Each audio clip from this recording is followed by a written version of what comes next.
Selamat sore. Waalaikumsalam. Salam sejahtera untuk kita semua.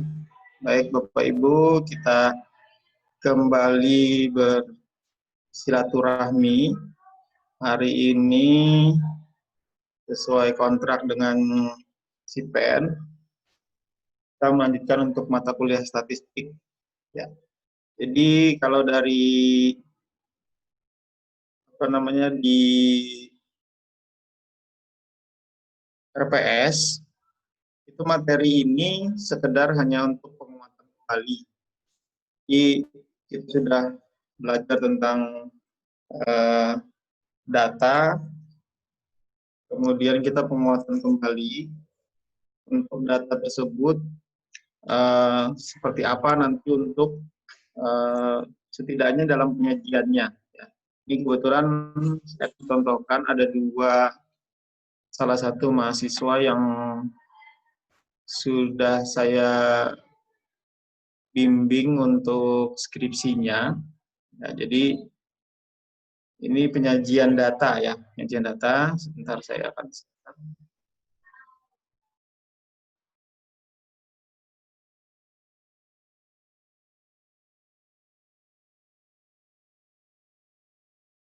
Sudah muncul ya? Sudah, Pak. Oke. Nah, ini yang seperti contoh ini nanti ketika teman-teman Bapak Ibu yang judulnya terkait hubungan ya, hubungan atau faktor-faktor ya. Ada saya lihat yang mengajukan faktor-faktor hubungan ya. Nanti penyajiannya seperti ini Bapak Ibu. Penyajian datanya kita masuk ke tabelnya saja. Ya.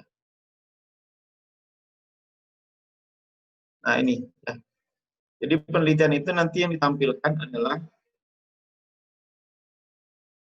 univariat. Data univariat itu tadi apa? Karakteristik respondennya. Saya lihat kemarin ada yang mengajukan faktor yang mempengaruhi apa kemarin tinggi dia waktu lama apa? Lupa siapa kemarin itu. Pak. Ya, lama rawat. Nah, itu juga sama. Nanti di sini Bapak Ibu akan menampilkan data seperti ini. Jadi nanti yang diteliti apa? Ini nanti kuesionernya tentang umur. Umur Bapak Ibu.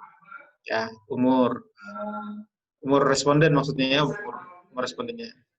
Kemudian nanti pendidikan, itu masuk di kuesioner. Ya. Kemudian pekerjaannya. Ya, ini kebetulan ibu hamil ya. Ibu postpartum ada varietasnya dan primipara, multipara, jaraknya. Ini masuk dalam data univariat. Termasuk ini nih ya.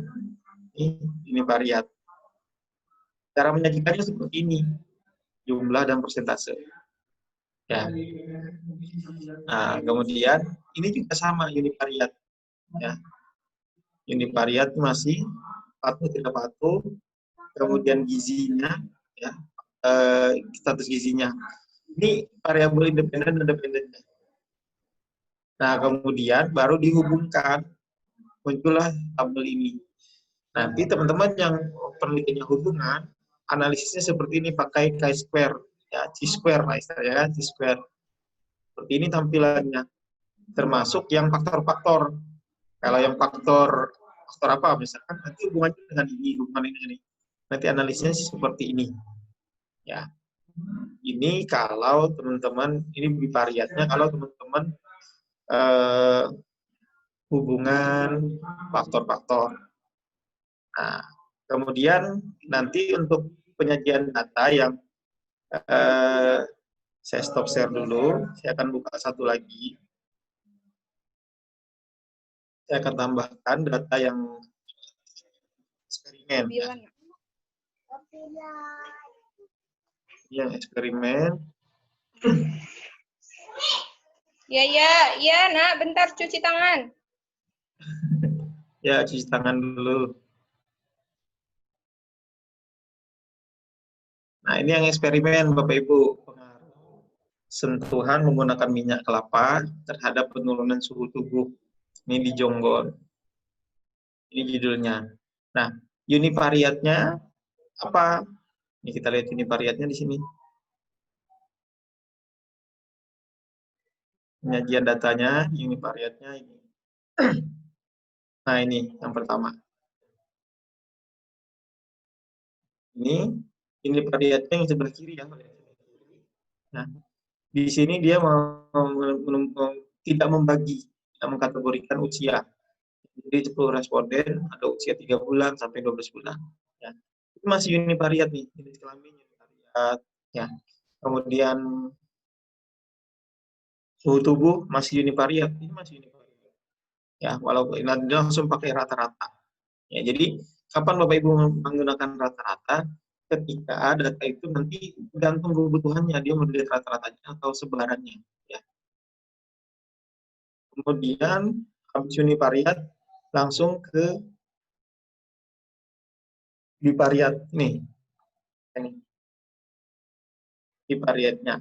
Nah, ini kalau bivariat menggunakan uji T, maka hasilnya seperti ini. P-value saja yang dilihat. Ya. Jadi P-value-nya ini dinilai langsung, ini dibandingkan ya nilainya dengan 0,05 tadi.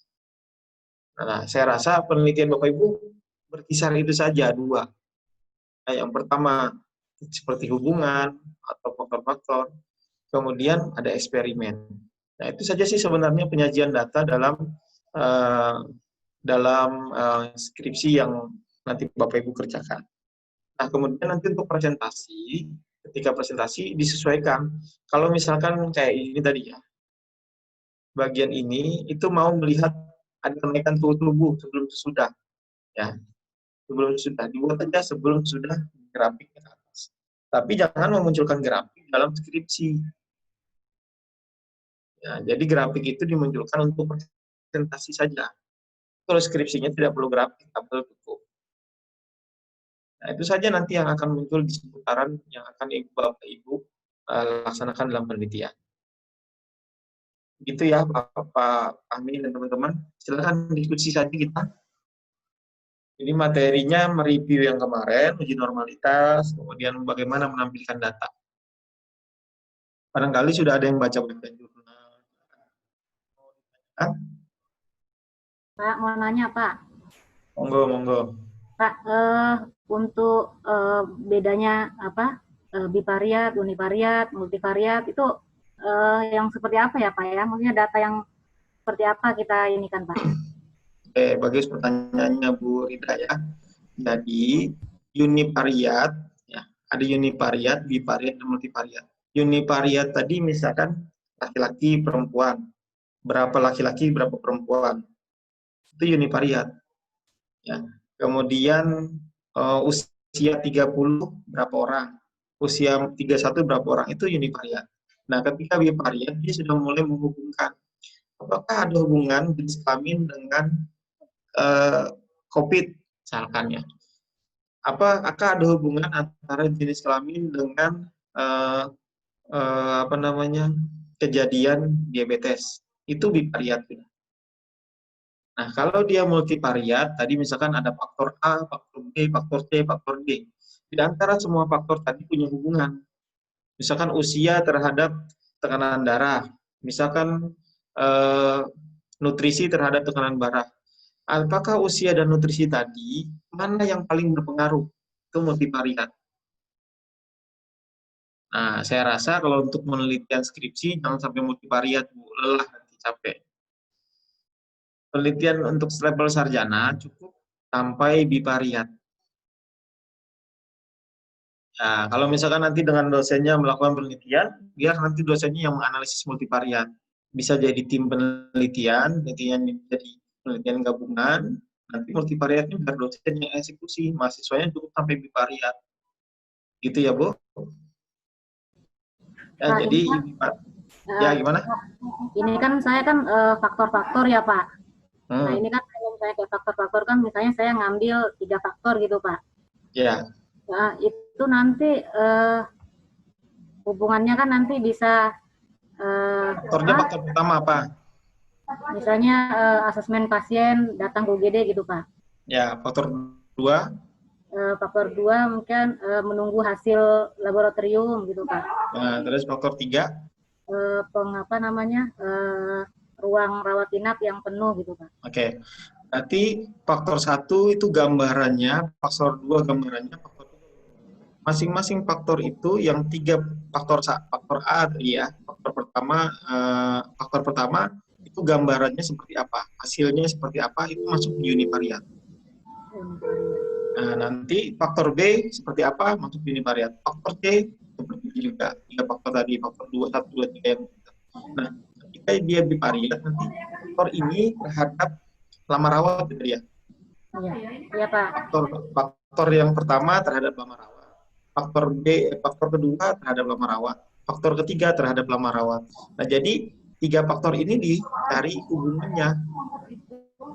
Apakah karena faktor pertama, kedua, ketiga, itu multivariatnya. Nah, untuk multivariatnya, di antara 3 faktor ini, mana yang paling mempengaruhi terhadap lama rawat? Gitu ya, Bu. Berarti bukan multivariat ya Pak ya? Yang kalau multivariat tadi, yang tadi, faktor antara 3 ini mana yang paling berpengaruh? Itu multivariat. Tapi nanti Kalau cuma faktor A terhadap ini, faktor B terhadap ini, faktor C terhadap ini, itu masuk di variat. Tapi di antara 3 faktor mana yang paling, apakah ini, itu multivariat. Nah, saya rasa kalau penelitian untuk sarjana, jangan sampai multivariat, terlalu berat. Variat itu levelnya magister, malah. Itu tidak ya? ya, baik Pak. Jelas perbedaannya. Silakan Bapak Ibu lagi.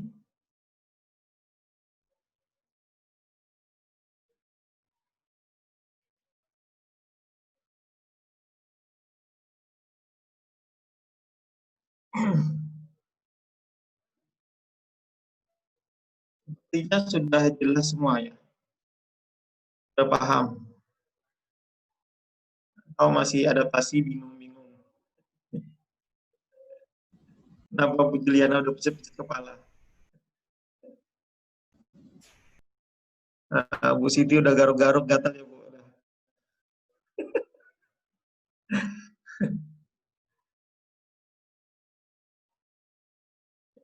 Jadi Bapak Ibu nanti tergantung jenis penelitiannya. Nah, kalau penelitiannya eksperimen, berarti pakai yang kedua tadi. Penyajiannya menggunakan univariat. Semua tetap univariat bivariat. Karena saya tahu tidak ada mahasiswa yang melakukan penelitian gambaran kan. Kalau gambaran cukup univariat. Tapi kalau hubungan faktor-faktor itu univariat bivariat. Kalau pengaruh itu sama univariat bivariat.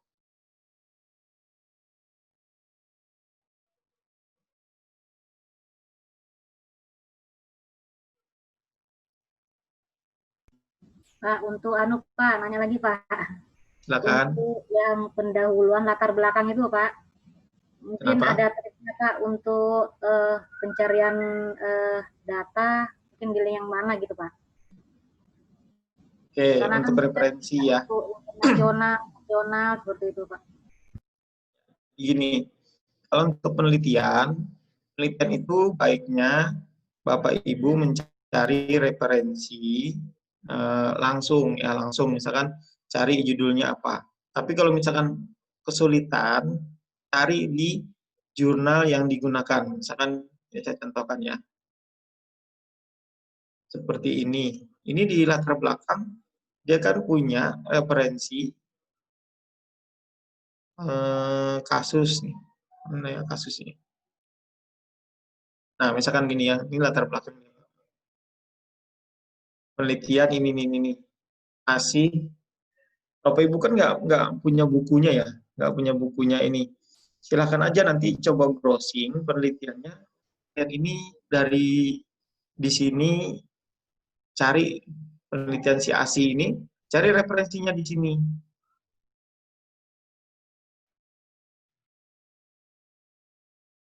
Mana ASI?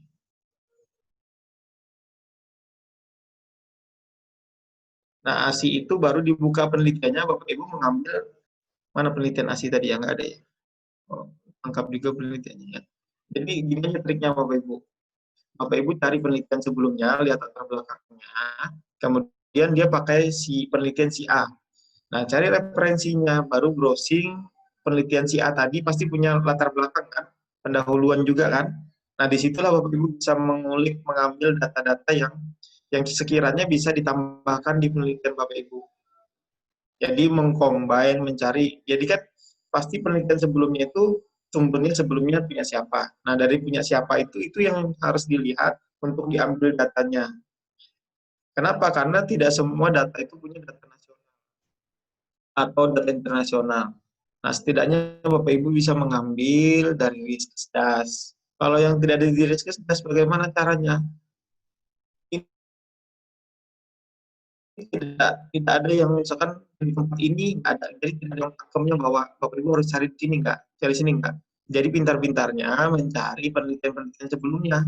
Ya, penelitian-penelitian sebelumnya silahkan dicari, coba browsing, jadi merecall, ambil penelitian sebelumnya, lihat lagi, ambil penelitian, lihat lagi. Jadi seperti itu Bapak Ibu. Jadi ini harus pintar-pintar mencoba mencari, termasuk menentukan kata kunci. Kata kunci mencari di Google, pakai bahasa Inggris, bahasa Indonesia, ya itu jadi menggunakan itu. Jadi tidak ada misalkan ada tempatnya Pak cari di sini ketemu tidak enggak. Jadi enggak ada yang saya bisa ngasih referensi bahwa tidak ada link khusus atau tempat khusus untuk mencari data tersebut. Itu ya Bu. Baik Pak, terima kasih. Nanya Pak, berarti Silakan Bu. intinya berarti boleh ya Pak ya dari jurnal atau penelitian sebelumnya angka kejadian misalnya di Amerika atau di mana itu kita ambil gitu sah-sah aja ya Pak ya dalam untuk latar belakang kita. Gini, bukan berarti Ibu itu referensinya penelitian si A, angka kejadian isinya nggak bisa. Jadi maksud saya tadi adalah Ibu kan begitu penelitian sebelumnya kan si A menulis bahwa dalam itu kan bukan si A itu kan melakukan penelitian, bukan mendapatkan hasil data-data kejadian. Pasti dia ngambil dari penelitian sebelumnya, bukan penelitian, referensi sebelumnya. Nah, di tempat referensi sebelumnya itulah kita mengambil datanya, Bu. Jadi gini, coba saya contohkan ya.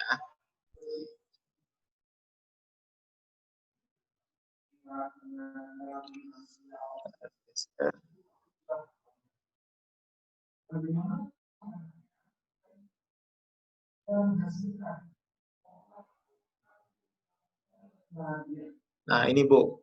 Nah, kelihatannya Bu. Penelitian si Rizka ini bahwa datanya Dinas Kesehatan itu trennya balita BBM itu seperti ini. Tapi kan ini si Rizka kan bukan dia yang mengolek data ini. Dia ngambilnya dari data Dinas Kesehatan Provinsi.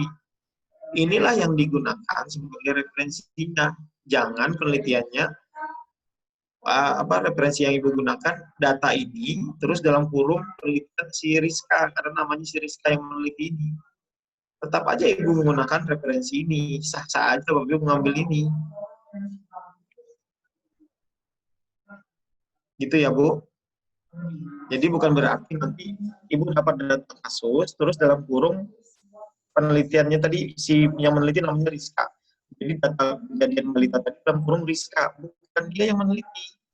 Dia cuma mengambil datanya sumber utamanya apa? Ya dari Dinas Kesehatan tadi, itu yang Ibu tulis. Jangan punya Rizka tadi dalam misalkan data dinas dalam kurung Rizka, itu nggak cocok. Ketahuan betul bahwa Ibu nggak nyari gitu loh. Ya sedikit-sedikit trik-triknya bahwa seakan-akan Ibu ini ambil data yang 2018. Padahal punya Rizka itu yang 2020 dia tampilkan. Ibu ceritanya merecall sama-sama dapat gitu ceritanya Bu. Ya Bu Win ya. Ya Pak, Ya. terima kasih. Bertanya Pak. Silakan Bu.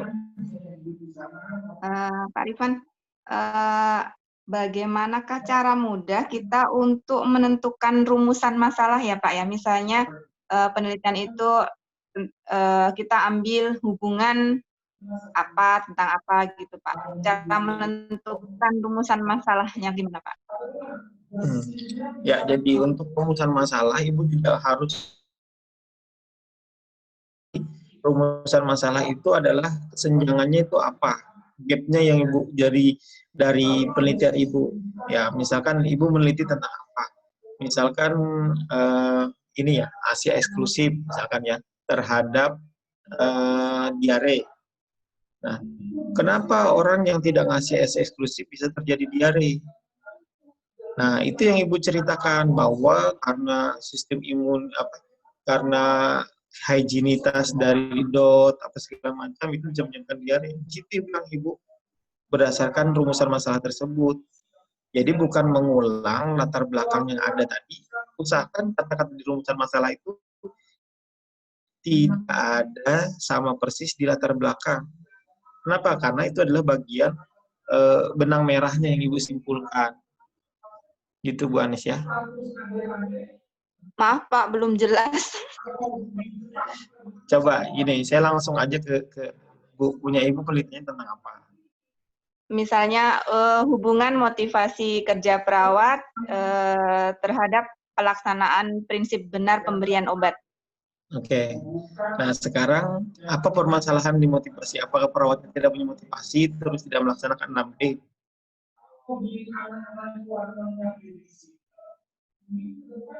Salah satu faktor yang mempengaruhi penerapan itu kan ada 3 ya Pak ya, tingkat pengetahuan, motivasi, sama beban kerja. Saya akan mencoba mengambil motivasi. Ya, motivasinya kenapa? Apa yang menurut Ibu senjang motivasinya? Apakah dia tidak ada motivasi dari atasan, atau dia memang tidak niat kerja? Sebenarnya mau mengambil tingkat pengetahuan, tapi ternyata disarankan tidak ya Pak ya. Iya, itu betul. Makanya Tapi tadi motivasi saya bingung. Motivasinya apa yang jadi masalah? Apa ya Pak? Nah, itu permasalahan Ibu. Jadi Ibu nggak tahu benang merahnya, makanya Ibu bingung. Jadi Ibu baca dulu. Jadi, oh kayaknya motivasinya rendah karena mungkin gajinya kecil. Oh, motivasinya rendah karena ada permasalahan di keluarga. Itu yang Ibu harus gali dulu. Ketemu itunya, baru Ibu bisa bikin rumusan masalah.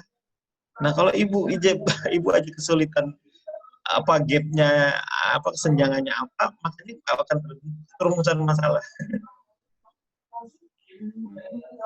Atau Ibu tanya aja sama teman-teman, kenapa kalian nggak laksanakan 6B, survei dulu lah kecil-kecilan.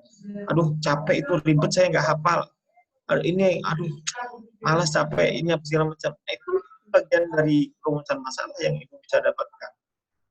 Nanti bicara bahwa berdasarkan studi pendahuluan saya terhadap 10 perawat, saya tanya Bu Juliana, Pak Dupriyadi, Bu Tanti, ternyata dari 10 cuma 3 yang melaksanakan. 7 enggak. Kenapa? Karena mungkin capek, ribet, lupa. Nah, itu gapnya itu Bu, itu yang Ibu masukkan di rumusan masalah. Gimana Bu Anis? Ya baik Pak, terima kasih.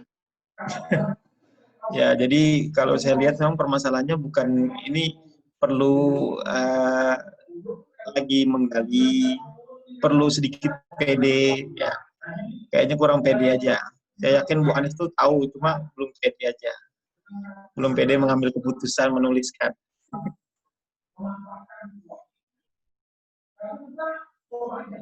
Ada lagi? Pak, mau nanya. Ya, Bu Juliana silakan. Kalau misalnya kita mengambil kutipan dari jurnal atau e-book gitu, itu kata-katanya bisa diubah nggak Pak? Soalnya kan Harus waktu diubah. itu harus diubah. Soalnya kan waktu itu pernah dijelasin sama Bu Hilda, jadi kayak dari awal sampai akhir itu menggunakan istilah tuh harus sama. Misalnya kayak CKD, dia dari awal sampai akhir harus CKD semua. Tapi kalau misalnya kita cari definisi, itu kan kadang ada yang satu pakai istilah CKD, ada yang satu pakai istilah GGK, kayak gitu. Itu boleh diubah ya Pak? Saran saya, Ibu jangan ngambil satu referensi, ambil 2. 2 dikombin jadi 1. Jadi itu lebih aman, menghindari plagiatnya. Kalau Ibu ambil 1, misalkan Anies 2020, punya Anies saja Ibu copy paste, itu kan akan jadi plagiat. Tapi Ibu ambil misalkan dari Anis, dari Eni, dari Aprianti, bahwa dari 3 itu dibahasakan kembali, intinya sama, dalam kurung Anis, Eni, Aprianti, itu. Jadi tidak usah ngambil yang bulat-bulat satu ini, satu. Nanti biasanya kena plagiat itu di bagian bab 2, definisi pengertian sering gitu.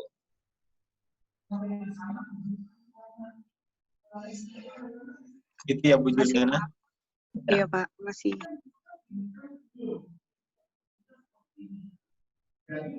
Silakan, ada lagi?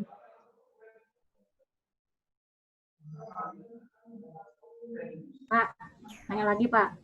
Ya, Untuk yang silakan. bab 2 itu kan daftar pustaka ya Pak ya?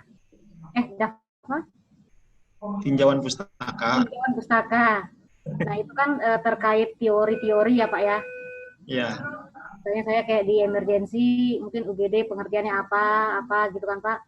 Iya. Itu kalau melihat dari jurnal-jurnal sebelumnya itu, maksudnya udah pernah ada lihat jurnal-jurnal sebelumnya, kan pengertian UGD itu banyak itu kan Pak. Menurut ini, itu bisa saya jadikan referensi untuk masuk di di bab 2 situ ya Pak ya? Kalau di bab 2, Ibu mau mengambil referensi dari jurnal, itu berupa hasil penelitian, bukan definisi. Nah, definisi itu ngambil di mana? Di buku, di e-book. Nah, tapi kalau yang Ibu mau masukkan hasil penelitian dalam bab 2-nya, di jurnal dalam bab 2-nya, itu berupa hasil penelitian. Jadi, hasil penelitian si A, si B, itu yang Ibu sebutkan, bukan menyebutkan bahwa CKD adalah ini dalam kurung jurnal penelitian si A, si B, nggak bisa. Jadi di bab 2 itu bukan kalau definisi di bab 2 di definisi itu bukan hasil penelitian, bukan di jurnal. Tapi kalau bab 2 Ibu masukkan jurnal itu berupa kata-katanya hasil penelitian si A, hasil penelitian si B, bukan pengertian CKD dalam kurung jurnal si A, jurnal si B. Iya, maksudnya gitu Pak. Maksudnya bukan ngambil di jurnal, maksudnya ngambil di contoh skripsi sebelumnya gitu Pak. Misalnya ada pengertian UGD atau misalnya fasilitas ya peneliti. Boleh. Yang penting Ibu tahu ya, bahwa nanti ketika dosennya tanya, Bu, bukunya covernya seperti apa? Nggak tahu. Seolah-olah Ibu nggak membaca. Ibu mengutip itu kan seolah-olah Ibu sudah membaca, sudah tahu. Nanti kalau dosen tanya, coba Bu tunjukkan covernya seperti apa? Nggak tahu Pak, saya dapat skripsi si A, nggak tahu. Nggak bisa dipertanggungjawabkan.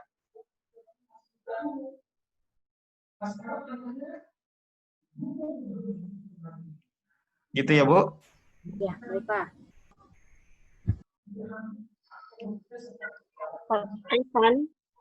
Silakan Bu Siti Lestari. Bapak mau tanya soal ini ya Pak ya, literatur. Kebetulan kasus saya itu diabetes mellitus Pak. Dapat 2 buku internasional, cuma halamannya itu 4, ada yang 300 lebih, ada yang 400 Pak. Apa itu semua harus di translate ya Pak ya? Ya, Ibu ambil bagiannya aja yang mau diambil, halaman berapa Ibu pakai. Oh, boleh gitu ya Pak ya? Iya, jangan semua. Soalnya kemarin nyoba ditranslate itu terputus Pak, nggak bisa sampai ke bawah gitu loh Pak. Bisa ya Pak ya, jadi misalnya bagian tertentu. Ya memang, buku itu Ibu punya buku 200 halaman, tidak semuanya ditranslate kan. Ibu mungkin ambil halaman 30, halaman 40, halaman itu yang ditranslate kan, nggak usah semua. Oh gitu, jadi boleh ya Pak ya? Boleh. Bapak, boleh satu lagi Pak? Boleh. Kemarin itu disetujui sama pembimbing saya itu, ini Pak, hubungan efikasi diri dengan kualitas hidup lansia dengan diabetes di klinik tempat saya kerja. Berarti itu mungkin juga kuesioner ya Pak ya? Iya, betul. Kuesioner berarti masuk data univariat ya Pak ya? Tetap selalu penelitian itu pasti ada univariat. Bapak itu nanti berarti untuk usia lanjut itu ya golongkan usianya gitu Pak ya, misalnya 60 sampai 65, 66 sampai 70 gitu Pak ya. Saya jabarkan gitu ya Pak ya. Ya, di kuesionernya boleh. Boleh ya Pak ya. Tapi di Oke Pak. kuesionernya Ibu tulis saja usia Anda berapa tahun. Misalkan dia nanti nulis 60. Nanti ketika Ibu mengkategorikan, menggolongkan 60 masuk kategori usia sekian sampai sekian. Waktu nanyanya jangan ditanya bahwa Ibu kategori berapa. Maksudnya gini, usia Ibu berapa? Saya 50. Oh, 50. Tulis saja nanti dia di kuesioner 50. Nanti ketika Ibu mengolah data baru menggolongkan. Ini yang lansia, ini yang pralansia, ini yang dewasa. Oh, berarti yang seperti kemarin Pak ya. Misalnya golongan 1 usia 60 sampai 65 gitu ya Pak ya.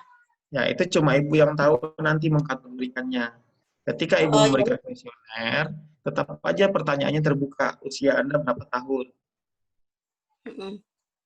Iya Pak, oke Pak. Itu aja dulu Pak ya, makasih. Oke. Pak, mau nanya. Boleh 1-2 lagi Pak, sebelum kita akhiri? Pak, halo.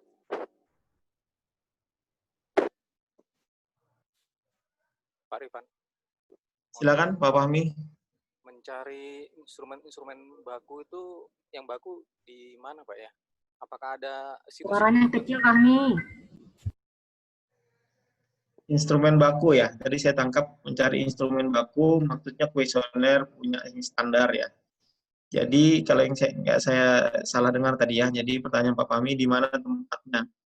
Jadi ini sama seperti saya tidak bisa menunjukkan bahwa Pak Fahmi kalau tanya Pak di mana cari daster yang bagus, saya suruh Pak Bapak masuk ke pasar pagi keliling. Seperti itu. Jadi saya nggak bisa menentukan karena tidak ada tempat yang khusus spesifik menjual daster bagus itu Pak. Sama seperti instrumen tadi. Jadi nggak ada tempatnya masuk situ langsung dapat, nggak ada. Jadi itu seninya Bapak Ibu mencari. Bahkan saya pernah sarankan juga ketika Bapak Ibu ketemu penelitian yang bagus, tidak punya instrumen, Bapak Ibu langsung, itu kan ada email di situ ya, ada email penulis ya. Dalam setiap artikel jurnal ada email penulis ya. Lakukan sebanyak-banyaknya email. Pokoknya sok-sok kenal aja Pak Fahmi. Perkenalkan, nama saya Fahmi, saya mahasiswa sarjana terapan keperawatan, saya ingin tahu, saya tertarik dengan penelitian Bapak. Boleh nggak saya lihat instrumennya seperti apa? Syukur-syukur dibalas sih Pak. Jadi, tapi kalau Bapak mencoba dengan ada beberapa penelitian, 10 penelitian, coba aja dulu itu. Karena itu salah satu jalan untuk mendapatkan instrumen yang akurat. Itu salah satu jalan. Jalan yang kedua ya Bapak tadi mencari keliling pasar pagi, cari keliling sampai dapat. Itu harus browsing lagi. Jadi nggak ada tempat khususnya. Nah, makanya kenapa di jurnal itu ada email, kontak person, email dari penulis. Itu salah satunya untuk menanyakan apa yang mau ditanyakan. Karena dia kan waktu di jurnal nggak ada mengupload instrumen yang dipakai apa. Padahal dia mengatakan bahwa penelitian saya sudah menggunakan instrumen ini, sudah dilakukan uji validitas ini. Nah, silakan ditanyakan ke penulisnya. Gitu ya, Pak Fahmi. Oke Pak, terima kasih. Boleh, satu lagi? Pusing ya Pak. Email belum dibalas-balas ya Pak. Pak Ivan, boleh nanya? Boleh. Melanjutkan pertanyaan Fahmi tadi, Pak. Kan tadi menanyakan untuk masalah instrumen terutama. Kan tadi saya keliling-keliling. Nah, itu pada waktu menemukan, tapi tahunnya itu bukan tahun kekinian, maksudnya di bawah 2018, anggap aja lah 2015. Dia ambil, boleh nggak Pak? Khusus kuesionernya aja. Nggak apa-apa, boleh. Itu kan instrumen baku itu biasanya tahunnya tahun lama, Pak. Nggak apa-apa, boleh. Buku-buku itu pun buku sumber-sumber primer itu biasanya lama-lama tahunnya, di atas 10 tahun. Tak apa-apa, itu memang sumber primer, boleh digunakan. Tapi kalau jurnal minimal 3 tahun. Tapi Bapak bisa menyampaikan bahwa ini sudah paling terbaru, karena belum ada yang menyampaikan lagi. Silakan jawab. Baik, terima kasih Pak. Pak, satu lagi Pak, nanya lagi Pak. Terakhir boleh. Pak, untuk menampilkan data-data tabel univariat, bivariat, misalnya seperti kerangka konsep seperti itu tuh, itu pakai SPSS atau boleh kita manual ini ya Pak ya? Pakai Excel atau gimana kayak gitu Pak? Ya, oke, pertanyaan bagus. Jadi data di SPSS itu tidak mutlak copy paste taruh di penelitian Ibu, enggak. Jadi data di SPSS itu semuanya ada, tinggal ditomot, diambil, dibuat tabel lagi sendiri. Nah, nanti Bapak Ibu coba cari buku tentang Sofiuddin Dahlan, itu buku penelitian. Itu nanti di situ ada cara menentukan data apa yang bisa dimunculkan dari hasil SPSS, apa yang diambil. Nanti saya coba share cover bukunya, saya share ke Sipen. Kebetulan bukunya di rumah ini, saya kebetulan ada di kantor, ada bukunya di rumah. Di situ buku itu membantu kita untuk menentukan data apa yang harus dimunculkan di hasil penelitian, apa yang diambil. Jadi tidak semua yang ada di SPSS copy taruh di hasil penelitian Ibu. Ada dipilih-pilih. Gitu ya, Bu.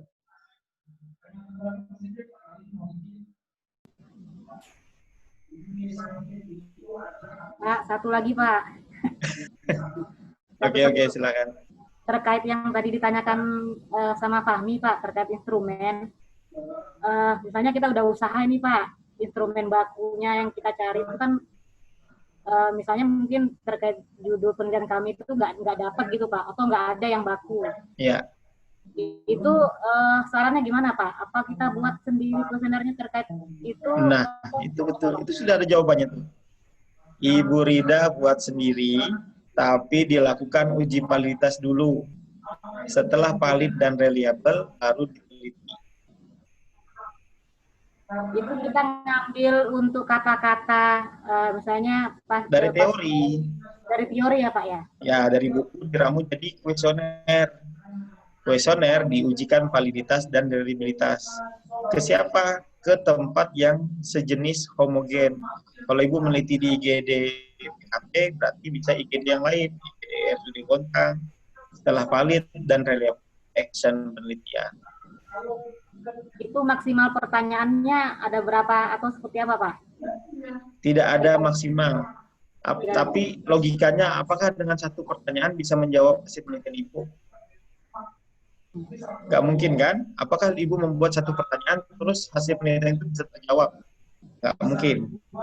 Nah, jadi saya tidak bisa patok berapa pertanyaan, tapi sebanyak mungkin sesuaikan dengan kebutuhan Ibu untuk menangkap, mengambil data apa yang mau diteliti. Siap Pak, makasih. Oke. Sip. Pak, berarti yang terkait pertanyaannya Mbak Rida tadi, misalnya artinya kita udah menemukan nih contoh instrumennya, kita kan nggak perlu uji validitas Pak. Itu cukup kita nanti saat pembuktian, saat ujian sama penguji itu gimana Pak? Maksudnya kita pembuktikan hanya cukup dengan sampaikan aja siapa, bahwa nama tahun sekian. Iya, tinggal jadi bedanya gini, Ibu kalau punya penelitian instrumen baku, Ibu tidak capek mempertanggungjawabkan, cuma capek nyari. Tapi kalau tidak punya instrumen baku, Ibu akan capek melakukan uji validitas. Dan akan capek menjawab pertanyaan dari penguji. Ini punyanya dari mana? Ngambilnya dari mana? Sumbernya dari mana? Kok bisa seperti ini? Bagaimana proses validitasnya?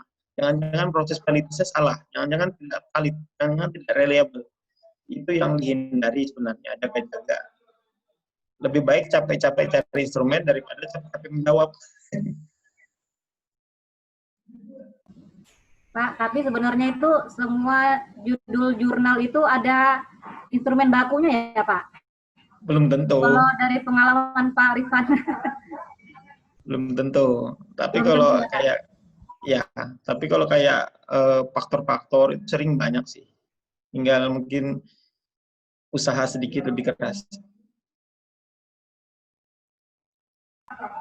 Tambah pusing, Pak. Ya, nggak apa-apa. Nanti kebetulan Bu Rita kan saya bimbingannya, nanti saya bimbing jalan yang benar. Jangan pusing sendiri, tanya ke pembimbingnya Bapak Ibu. Siapa? Ini juga bersama apa Pak Rifan? Iya, ya. Nggak apa-apa, Pak Muhtar. Tapi kalau misalkan ada bimbingan lain, mau konsultasi ke saya, nggak apa-apa, silahkan. Artinya, apa yang bisa saya fasilitasi, saya sampaikan. Berarti bisa nanya sama Pak Rifan juga, Pak ya? Boleh, silakan Pak. Nanti Terima kasih, kalau Pak. misalkan kontak saya kan ada di Sipen tuh ya, silakan aja di WA. Mudah-mudahan kalau misalkan saya belum menjawab, coba di WA kembali, takutnya terlewat. Gimana Pak Fahmi Sipen? Ada lagi? Cukup ya? Karena materi yang hari ini adalah mengulang materi yang sebelumnya, penyajian data. Yang penting Bapak Ibu bisa memilih kapan menuliskan univariat, kapan bivariat, itu saja sih sebenarnya yang diharapkan. Ini ada terakhir nih, saya jawab di chat, Bu Wilwina tanya, gimana itu tahu instrumennya sudah baku atau tidak? Ya dilihat, kalau misalkan dia sudah ada hasil uji validitas, berarti sudah baku. Kalau dia tidak ada uji validitasnya, itu tidak baku. Ya, tidak bisa digunakan. Kalau tidak ada uji validitasnya, harus dilakukan uji validitas dulu. Ya, itu jawabannya. Baik, Bapak Ibu. Pak Rifan. Ya.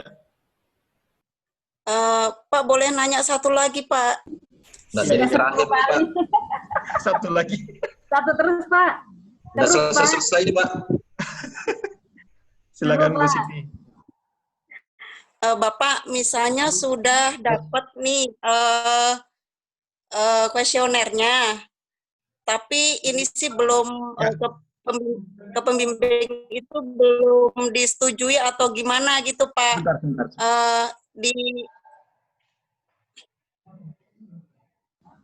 Pusing. Sabar, Pak Siti, sabar. Bantuin aku, Nadet. Aku juga pusing, Bu. Gimana, Bu? Maaf, coba diulang, Bu Siti. Misalnya nih, saya sudah nemu satu kuesioner nih, Pak. Belum disetujui sih sama pembimbing. Tapi di situ tuh untuk usia, terus nama kayak gitu tuh itu dibuat sendiri ya, Pak ya? Dibuat sendiri maksudnya? Di dalam kalau dia berupa gini,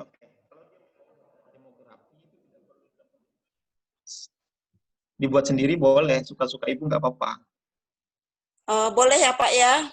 Tapi kalau ketika dia itu berupa variabel, misalkan kepatuhan atau kepatuhan, kinerja, segala macam, itu kan variabel ya.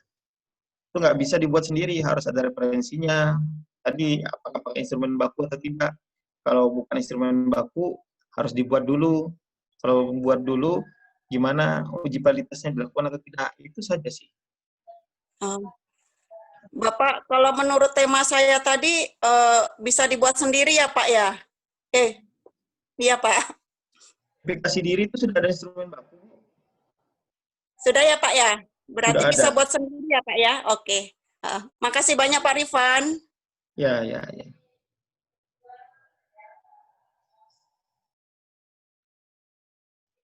Bagaimana Pak Fahmi? Pak, nanya lagi boleh nggak? Ya boleh. Kalau mau tahu, maksudnya misalnya kita udah dapat nih instrumen yang baku dari hasil penelitiannya atau dari hasil penelitian sebelumnya gitu, terus dia udah melakukan uji validitas data. Nah, terus gimana caranya kita nyantumin narasumbernya ya, kalau misalnya untuk di proposal kayak gitu, Pak? Atau di penelitian kita nanti? Ya, mencantumkan ketika di bab 3 dimasukkan kuesioner ini menggunakan kuesioner siapa, dalam kurung siapa namanya, misalkan Mukhtar 2016. Ya sudah ditulisin aja siapa nama penulisnya, Bu. Berarti sama halnya kayak kita misalnya pengertian tentang misalnya CKD adalah dalam kurung belakangnya itu ya Pak? Ya, sama. Iya Pak, makasih Pak. Oke.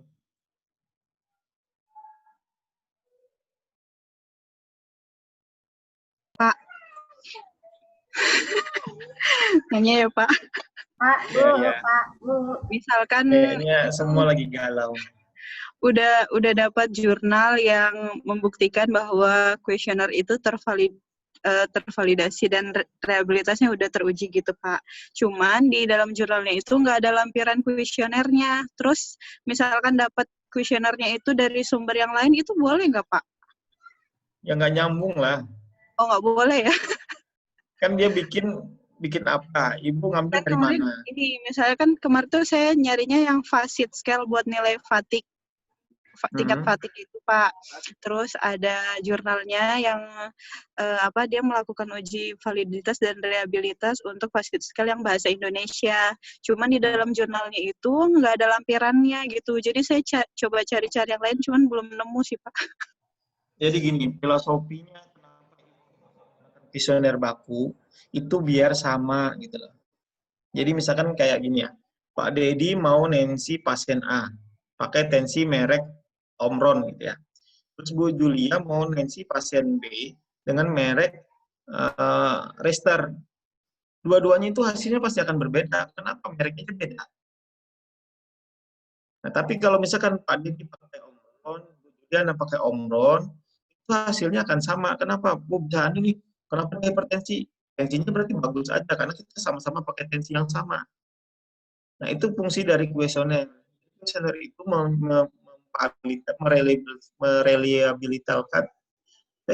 mereliabilitaskan data itu jadi itu valid dan reliable. Jadi itu maksudnya kuesioner. Jadi kalau misalkan Ibu Juliana dapat hasilnya valid punya A, terus kuesionernya punya si B, itu kan nggak nyambung juga. Tetap harus pakai punya A. Jadi untuk menguji itu dengan kuesioner yang sama, jangan kuesioner yang lain, hasilnya akan berbeda. Jadi ibaratnya itu untuk menyamakannya gitu. Jadi nanti kalau misalkan penelitian Ibu dipakai orang lain, orang punya standar. Kayak tadi, kalau dia pakai merek Omron, maka disarankan bahwa nanti semua pasien itu harus pakai Omron. Kenapa? Kalau pakai merek Rester yang lain, tensinya bisa turun, bisa naik. Nah, itu kan itu punya justifikasi kan. Karena sudah standar pakai itu. Nah, itulah maksudnya kuesioner itu harus baku. Makasih Pak, makasih. Ya. Oke, cukup. Pak Ivan. Ya. Tadi Pak Ivan untuk masalah pengertian, seumpamanya seperti Mbak Rida, kenapa sih Pak tidak boleh mengambil dari jurnal? Padahal kan jurnal juga ambil dari sumber yang ilmiah juga. Maksud saya tadi bukan tidak boleh ngambil jurnal, tapi kalau itu berupa definisi, referensinya bukan dalam kurung nama penulis jurnal. Jadi gini, saya akan tampilkan ya. Maksudnya tadi seperti ini. Itu kan ini, nah seperti inilah contohnya ya. Nih ya. Jadi misalkan di penelitian ini ya, penelitian ini menyebutkan bahwa cakupan balita yang ditimbang di Dinas Kukar itu didapatkan 60%. Ya. Nah, ketika Bapak misalkan mau ngambil di bab 1 atau di bab 2 itu menuliskan ini, terus yang ditulis dalam kurung bukan Dinkes, tapi yang ditulis adalah dalam kurung siapa? Nama penulisnya, misalkan gini. 2020. Nah, itu kan nggak nyambung. Harusnya referensi yang benar itu yang ini. walaupun memang tadi menggunakan ini, yang dimasukkan bukan Rizkanya, tapi yang ditulis bukan nama Rizkanya, tapi nama Dinkesnya. Walaupun Bapak, ya ceritanya Bapak itu membacalah yang 2018, walaupun ceritanya dapatnya dari penelitian si Rizka tadi. Gitu ya Pak? Saya tidak mempermasalahkan Bapak mau ambil di jurnal siapa, tapi jangan menuliskan referensinya dari si penulis jurnal. Karena dia bukan yang memberikan definisi atau memberikan data, didapatnya di tadi Dinas Kesehatan. Itu tetap harus ditulis. Tapi jangan ditulis di Dinas Kesehatan dalam kurung Rizka 2020. Malah salah lagi. Tawan betul Bapak nggak ambil data, Bapak cuma baca jurnal, nanti hasilnya semua dalam jurnal, dalam. Wah, ini ahli jurnal, bukan ahli membaca textbook.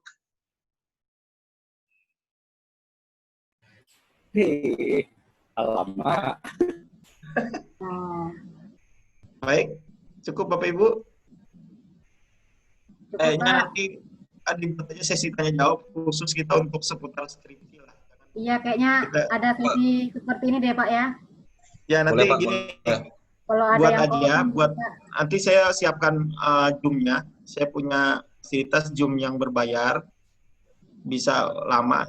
Atur aja jadwalnya, misalkan mau malam, mau siang, bisa ngumpul, mau ngobrol tentang skripsi boleh.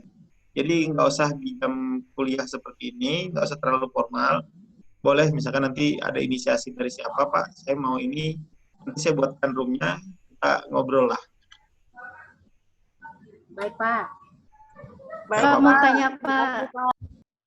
Satu lagi Pak, pertanyaan Pak. Ya, silakan. Boleh ya Pak ya? Iya, boleh Bu. Kalau kita ngambil dari materi presentasi itu, bisa nggak untuk dijadikan ini bahan referensi penelitian? Ya, kalau presentasinya ada dalam kurung siapa, referensinya jelas nggak apa-apa. Kalau presentasinya kosong, nggak ada. Misalnya kita ada presentasi, misalnya ada presentasi dari IPPN, misalnya tentang apa pengendalian penyakit infeksi gitu kan? Oh, boleh. Tentang presentasi itu tuh boleh ya? Ya, yang penting Ibu jelaskan nanti presentasinya. Dia saat ada di websitenya kah, atau lagi pertemuan konferensi internasional kah, atau lagi rapat tingkat nasional, atau rakerdam segala macam boleh. Ini referensinya ada. Latihan gitu bisa ya Pak ya? Kalau pelatihan saya rasa dia pasti punya sumbernya dari mana. Gitu ya. Oke, cukup ya. Nanti kita buat aja room sendiri. Komunikasi nanti boleh siapa yang mau WA saya, kapan waktunya. Kita ngobrol-ngobrol lagi lah seputar penelitian. Biar nggak banyak yang pijat-pijat kepala, garuk-garuk, pusing-pusing gitu ya. Ya Pak, baik Pak, cukup. Oke Pak. Ya baik Pak Fahmi, saya kembalikan Pak Fahmi. Saya cukupkan untuk hari ini. Terima kasih untuk hostnya Nurse Khalid ya. Terima kasih Nurse Khalid. Saya mudah-mudahan kita selalu diberikan kesehatan. Saya akhiri. Assalamualaikum warahmatullahi wabarakatuh. Waalaikumsalam warahmatullahi wabarakatuh. Terima kasih Pak. Ya, Lip, ya. Terima kasih Pak.